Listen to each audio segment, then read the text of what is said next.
much for joining us. Our guest is familiar to anyone who's followed Massachusetts politics over the last 3 decades or so.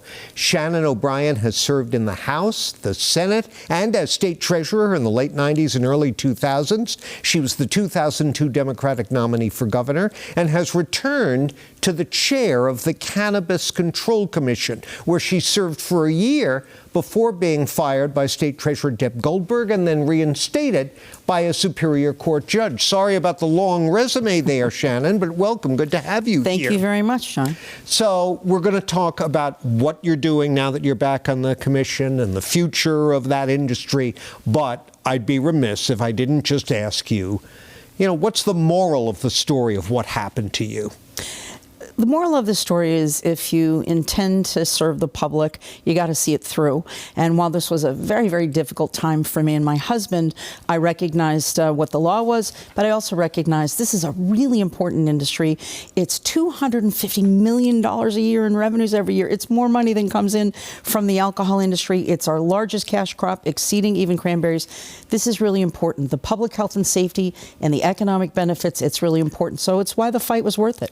Well, as you just noted, the demand for marijuana in the state is very strong, billions of dollars worth of sales. But there have been multiple problems: corruption in the industry, breakdown of the fee collection and quality control systems. Why has the commission's oversight been such a failure, or is that an unfair criticism? I think that when you see the reports that were put out by the auditor, the inspector general, the controller, and even the attorney general's office, that the commission, and again, I'm speaking, and I want to make sure I'm speaking as an individual, not on behalf of the commission, that the commission has struggled sometimes to closely follow state statute and to follow policy. And that was one of the things that I was trying to do when I was originally suspended, is make sure that we were transparent, greater transparency, greater accountability, holding ourselves accountable. And that's what I'm returning to do: greater accountability, greater transparency. But there's resistance to that. Why? I actually tell you, we have a new executive director, Travis Ahern. Yeah. We've only worked together, obviously, for the few weeks that I've been back. He has been diligently working to learn about the industry, has been listening to people, and I think that working together, we can bring stability both internally, where there has been a toxic internal culture that has been reported upon widely, but also an external culture. One of the things I'm going to be leading in the next couple of months is meetings with individual licensees. How can we answer your questions? How can we, rather than carrying a badge, carry a clipboard? Answer questions. How can we help you comply? That's what I'd like to do. With regard to the problems that have occurred, how big an issue has it been that none of the politicians in charge of appointing the commissioners, then Governor Baker, now Governor Healy as Attorney General, she made an initial appointment, Treasurer Goldberg, none of them wanted legal pot in the first place. They all opposed the referendum. The people of Massachusetts spoke, and obviously there are individual political personalities who have their own individual opinions about whether or not this should have been legalized or made recreational in the first place. But the fact is, it's here, we have to support it, and we have to make sure it's regulated. $250 million a year comes in to pay for mental health services and restorative justice. We all care about that. All of the politicians would care about that. So now that it's here, we have to make sure that it's run fairly, equitably, and transparently, and I think they all agree with that. I've got to take a break, but do you feel you have the governor's full support? I believe that I have the support of anybody who wants to make sure that this is accountable, transparent, and that we're promoting job creation and revenues for the Commonwealth. All right, when we come back, let's talk about social consumption is about to descend upon us. Let's talk about how you're going to fix some of these problems that you've cited. And we'll do all that when we continue our conversation with the chair, the newly reinstated chair of the Cannabis Control Commission, Shannon O'Brien. So stay with us. About the cannabis industry here in Massachusetts with the chair of the state's Cannabis Control Commission, Shannon O'Brien.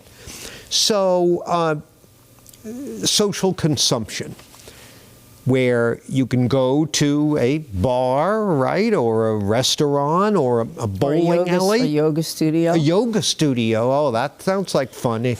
get the goat yoga going, and you can spark up, and you'll be able to consume marijuana. This was an initial promise that was made. It's taken years to get to this point. Where are we on this? What's it going to look like? What are your major concerns about it? This was voted in by the referendum in 2016. The legislature shaped it, but social consumption, meaning being able to go on site. And it's for two reasons. One, it creates a new economic opportunity for so-called social equity applicants. They will have exclusive opportunity to get into this opportunity to run bars or run events. But it's also on the other side because cannabis is federally illegal. So persons maybe living in public housing or other places may be limited. So their access to something that's legal to consume in Massachusetts has certain federal implications. So it's kind of something that was considered equity kind of on both sides. But the bottom line, my concern is one, unlike with alcohol, we don't have a really clear test to determine whether or not someone is impaired. So I do worry about that. And we will be working with communities, especially local police departments, to make sure that they establish clear rules and guidelines for how we serve, how we train. A lot of this is going to be passed, but a lot of it's going to be left to the cities and towns, just like a lot of alcohol regulation is on the local level. But in terms of how we move forward, it's a difficult process because there are some things that we don't know, but we're putting in place guidelines that make sure that it is kept in a contained location, that we have clear guidelines to who can come in, keep it away from under 21. So those are the things that we're going to be fighting for. But there will be a lot of details, even once we pass the regs, hopefully by the end of December, that we're going to be working out as we walk into this. It could vary from community to community. Wow, I just flashed on the Kevin ad, remember? No, what was that? From the referendum battle in 2016, the opponents ran an ad where a mother sees her teenage son walking out of a pot store, and the whole area has gone to seed. Absolutely will not be the case. The fact is we will work closely with local police departments to make sure that we have the architectural plans, that we have the safety plans, that we are gatekeeping and keeping youth out of these places. But we're going to be having to work with municipalities. And by the way, this is going to be very limited. We got rid of a so-called pilot project, but very, very few communities, I think, will be able to manage this process. And so it will be very, very limited in scope as we first begin it. Just before we started this interview, I heard the word inversion for the first time. What is that, and why is that a problem? We have diversion, which means we give away things that we're not supposed to be giving away or taking out of the stream of regulation. Inversion means products that are not properly regulated that are coming into the stream of commerce. What has been happening is that there are some states that have overcapacity, and they are illegally bringing their product into states like Massachusetts and New York and other states that are used to kind of juice up the products to increase the THC levels of some products that are being sold. Commissioner Kim Roy and I are going to be leading an investigative group looking at inversion, seeing how we can take publicly available data and make sure that these inappropriate and unregulated products are coming into consumers being able to purchase them. I thought the dispensaries were supposed to prioritize locally grown product. Well, no, because this is federally illegal, everything we have here is basically grown, manufactured, and sold at retail in Massachusetts. That could change with federal law changes, but these are illegal products that are coming into the state from others that we have to make sure that everyone is held accountable. All of the products are tested and the public health and safety is protected. And you mentioned also another issue, which is hemp. Please explain what that's all about, because that was a new one on me, too. Well, intoxicating hemp, the hemp plant and the cannabis plant are the exact genetic same thing, except one has more THC than the other.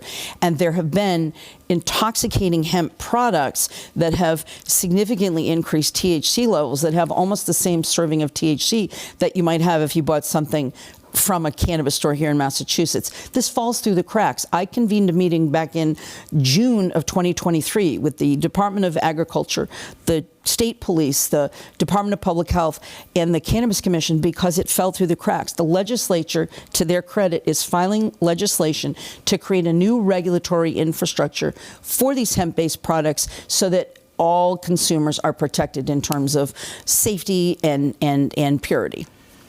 Our time is up, but you've got a lot on your platter. You told me that you don't smoke. Do you think you might start taking it up now that you're back in the... Well, let's just say I'm of a certain age, so sleep enhancement is a good thing with certain products. So good luck. Yeah, thank you. Now that you've been here, please, the red carpet's out. Come back in a few months and update us, will you, please? I will. There's a lot to talk about. There sure is. Thank you very much. Thank you. That's the chair of the Cannabis Control Commission, Shannon O'Brien. That's all my time. Now I'm sending it back over to my colleagues for more WBZ News.